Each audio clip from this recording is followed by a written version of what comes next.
Des œufs, des légumes et des yaourts. Des courgettes jaunes, radis et pommes de terre. C'est un marché pas comme les autres. Fondé il y a 3 ans, La Ruche qui dit oui souhaite favoriser une consommation plus responsable. C'est un système très simple. Il suffit de vous inscrire à la ruche la plus proche de chez vous ou de votre lieu de travail. Vous avez 5 jours pour acheter vos produits en ligne. Donc vous achetez ce que vous voulez, quand vous voulez, pour le montant que vous voulez. Donc c'est complètement flexible. Et ensuite vous venez récupérer directement auprès des producteurs les produits que vous avez achetés au préalable.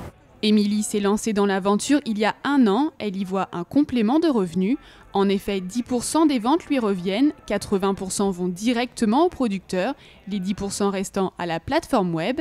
Thomas Lafoisse est producteur de pâtes. Depuis janvier dernier, il vend ses produits dans une dizaine de ruches en Île-de-France. Les pâtes, c'est vraiment un modèle artisanal. Je ne pourrais pas m'aligner sur des prix, je ne vais pas citer de marque, mais des grandes marques industrielles de pâtes.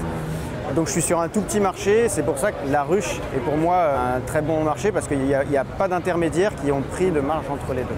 Depuis 2011, 350 ruches ont vu le jour en France, un concept qui plaît aux consommateurs.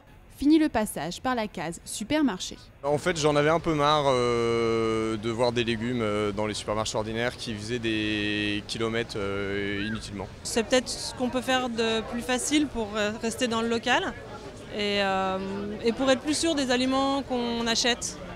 La Ruche qui dit oui réunit en France près de 2500 producteurs et plus de 50 000 membres.